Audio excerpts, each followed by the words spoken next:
السلام عليكم، عاملين ايه؟ النهارده رجعت لكم فيديو جديد. دي المقدمه اللي كنا بنعملوها زمان ايام تفريخ السمك. بصوا، هي الحلقه ديت مش استعطاف خالص، بس يعني حابب اشارك حاجه جوايا كنت لازم اشاركها. زي ما انا قلت قبل كده وزي ما عرفتكم ان انا بحب كل ما بيتحرك في الطبيعه وكل حاجه في الطبيعه حرفيا. حتى هتلاقي الغلاف بتاع القناه ان انا كاتب لك هعلمك لغه الطبيعه. هو مش عشان انا بحب كل حاجه في الطبيعه فهنسى اللي انا متخصص فيه، هو اسماك الزينه وبالذات تفريخ اسماك الزينه. فجيت بالصدفه كده لقيت نفسي دخلت على القناه، فتحت الفيديوهات القديمه، بصيت طب التفريخ مش عارفه ايه، شعشعت في دماغي. الكلام دوت حصل بعد لما رحت لعم جابر. هم مشكورين هناك، ناس كويسه جدا كتعامل، انا اتعاملت معاهم كويسين جدا. هدوني بشويه حاجات من اسماك الفايتر. في ان شاء الله كده كده 100% في ذكر هيطلع وفي انثى برضه هتطلع، بس مش عارف بقى الانثى هتبقى بلاكت ولا لا. في شويه حاجات كده هقول لكم عليها اصلا تعملوها عشان خاطر تشتركوا في المسابقه ديت واقدر ان انا اكسب حد فيكم.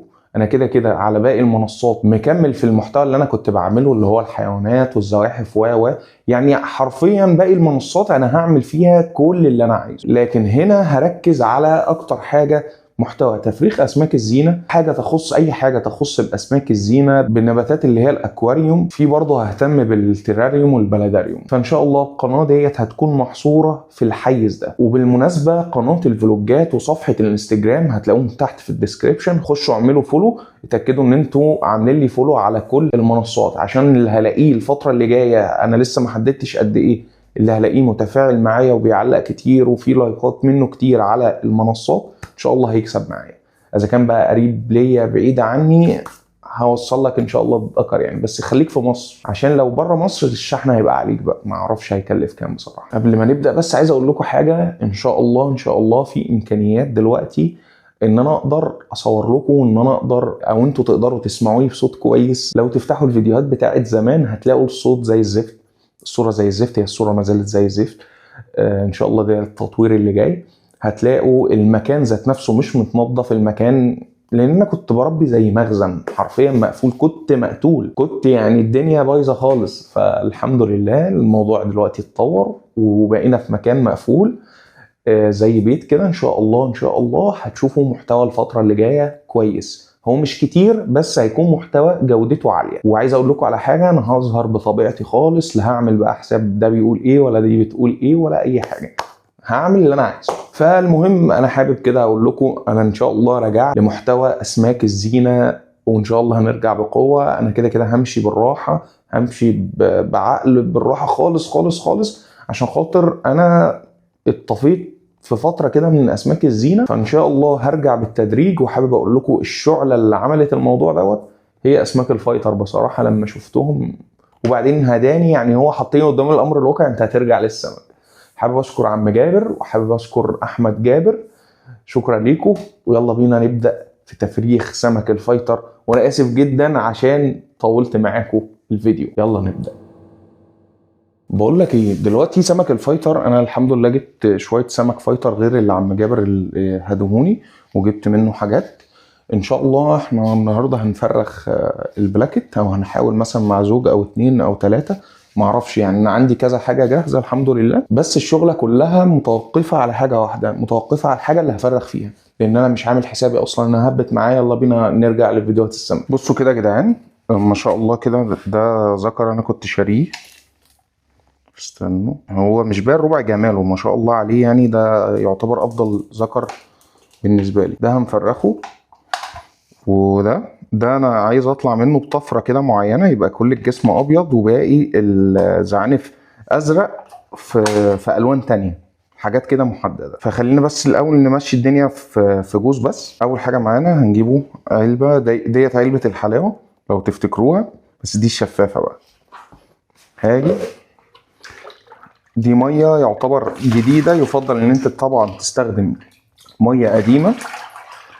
لا الميه دي كده كتير،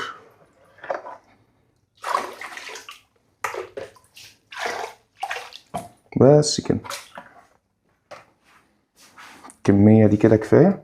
طيب عموما ده ورق موز، شجره الموز، لان انا ما عنديش ورق لوز، ويعتبر انا ما فيش مره في حياتي استخدمت ورق اللوز. ده ورق موز كده، يفضل الورق اللي انت تجيبه يكون هو جاف من على الشجره، ما تجيبوش انت تجففه، لا هاته جاف من على الشجره عشان خاطر الدوره الحياتيه بتاعه الشجره تكون اتكونت وبتاعه الورقه اتكونت، عشان خاطر كل المواد الطبيعيه اللي فيها تكون موجوده بمعنى اصح. يبقى انا هاجي بالمنظر ده، عايز احط دول بالمنظر ده عشان بس ايه ما يبقاش فيه جوه منه هواء فيطفو. هو كده كده هيطفو في الاول، ده الطبيعي بتاع اي ورق. اللي شايفين حته الكيس دي، حته الكيس دي مهمه لسبب ان احنا بس ايه هقول لكم الحته اللي احنا عايزينها، هي حاجه بسيطه خالص.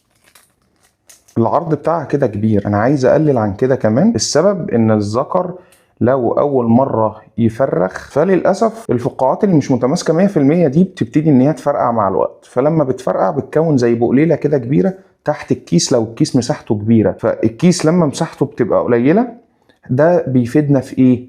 بيفيدنا ان احنا بنحطه بالمنظر ده اهو، بنبله مثلا هنا اهو. هيفيدنا ان البيض لما بيكون في العش مش هيبقى لازق في الكيس من فوق بسبب الفقاعة الكبيرة اللي هتبقى تحت الكيس، لكن هو بالمنظر دوت العش مثلا هيجي يقع هيقوم عامل مكانه، هيعرف يجيب البيض ويحطه في المكان او في الفقاعة الجديدة.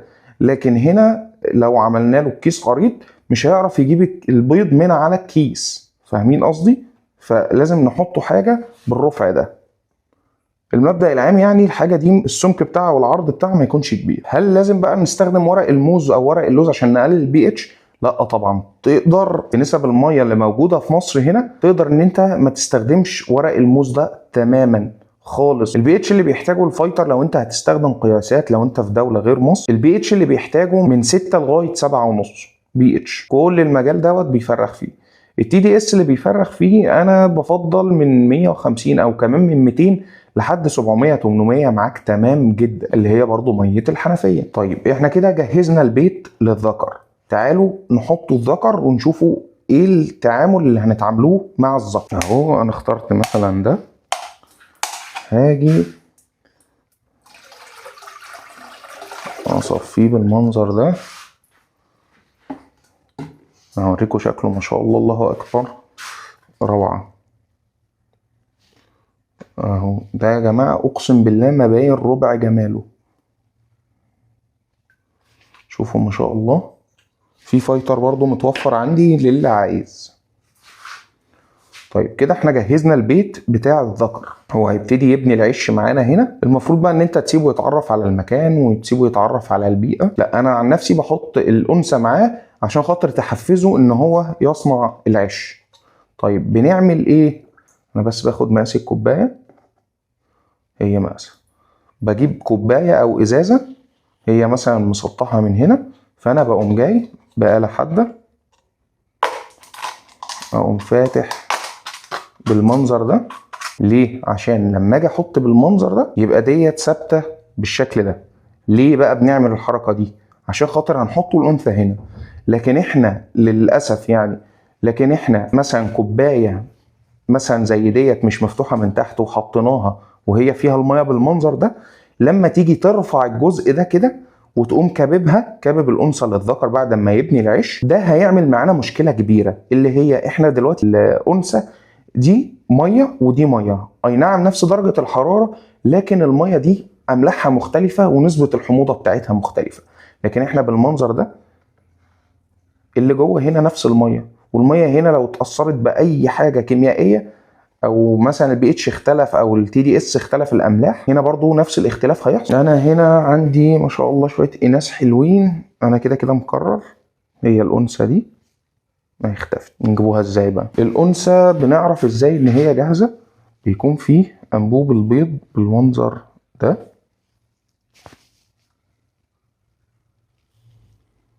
وبتكون البطن منتفخه. طيب هي اصلا مش جايه معاها تتصور، هنعمل بقى هنسيبهم بالمنظر ده. تقدروا ان انتوا تحطوا لهم وجبه واحده في البيئه ديت وخلاص على كده. ده كده يا جماعه الشكل اللي بيتفرخ عليه الفايتر، لا اكتر ولا اقل. الذكر هيشوفها من هنا هيتهبل، هيبتدي يعمل العش، الدنيا هتمشي معاه.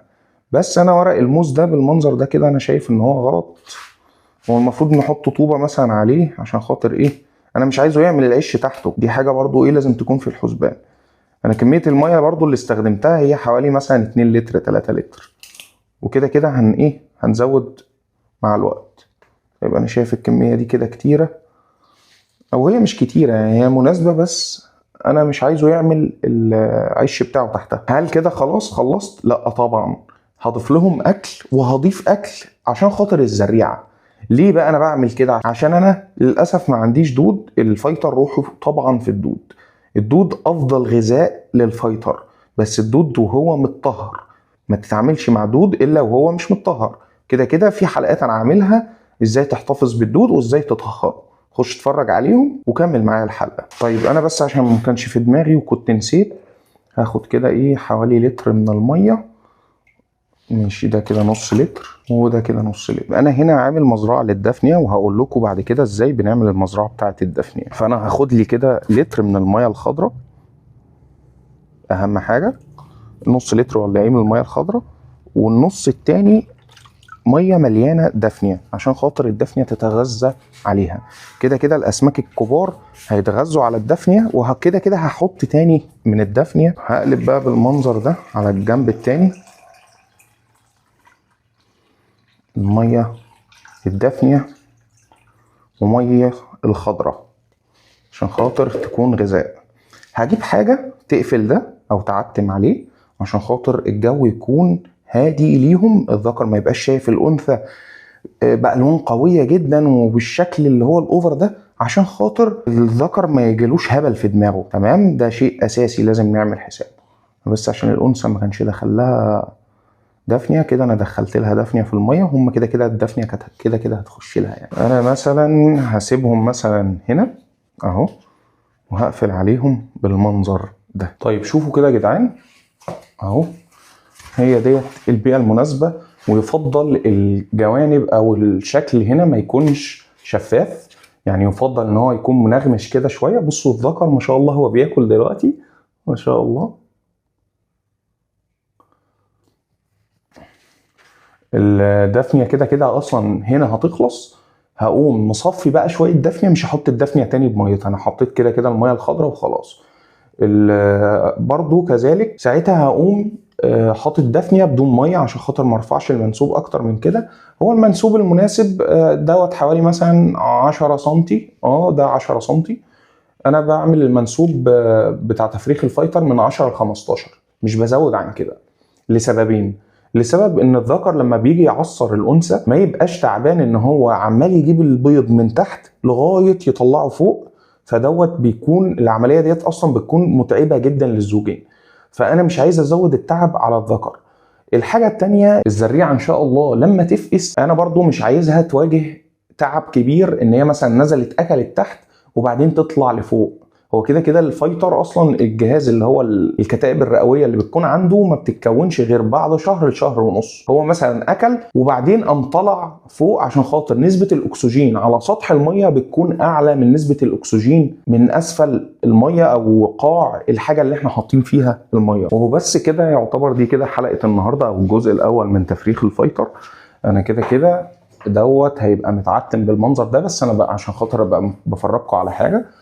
ان شاء الله في فيديو هيتعمل تاني عن تفريخ الفيطر، وانتوا اللي هتقولوا لي في الكومنتات اكمل من زاوية التصوير اللي هي انتوا شايفين ايديا وهي شغالة، ولا من زاوية التصوير اللي هي الطبيعية اللي ان شاء الله هعملها في الفيديو اللي جاي. فديت حاجة عايزكم تجاوبوني عليها الفيديو اللي جاي ان شاء الله، او الجزء اللي جاي من التفريخ. في حاجة برضو لازم اقولها لكم، الدفنية حلاوتها ان هي بتتكاثر في المية العذبة. طيب ده هيفيدنا بايه؟ لا ده هيفيدنا في حاجات كتير، ان الدفنية اصلا معدل التكاثر بتاعها كبير جدا. فانا لما جبت شوية مية كده فيهم دفنية، انا جبت كده الزريعة بتاعت الدفنية او الصغار بتوع الدفنية، وجبت كبار من بتوع الدفنية. الذكر والانثى هيتغذوا على الكبار بتوع الدفنية. كده كده الصغير هيكبر لان انا حاطط ميه خضراء، فهو كده كده بيتغذى عليها. طيب دلوقتي العيال الصغيره ان شاء الله لما تفقس هتتغذى على ايه؟ انا حاليا ما عنديش ارطميا، انا حاليا معتمد على الدفنية 100%، لان كيلو الارطمية حوالي 4000 جنيه. عموما في السوق اصلا ما فيش دفنية عدله الا من رحم ربي، كده كام نفر بس اللي عندهم. فدي حاجه. الحاجه الثانيه الدفنية حلاوتها ان هي هتتكاثر عند الصغيرين فالدفنيه الكبيره كده كده الحمد لله مش هتاذي الزريعه. حلاوه الدفنيه في ايه بقى؟ ان صغيرين بتاع الفايتر هياكلوا الزريعه بتوع الدفنيه، ولما يبتدوا يكبروا هياكلوا الحجم الصغير والكبير لغايه لما يوصلوا حجمهم للحجم الكبير. هنا الدفنيه مفيش منها هدر في الاكل، فمفيش منها ارتفاع جامد في الامونيا، فالزريعه مش هتموت لان انت عدو الزريعه هو الامونيا.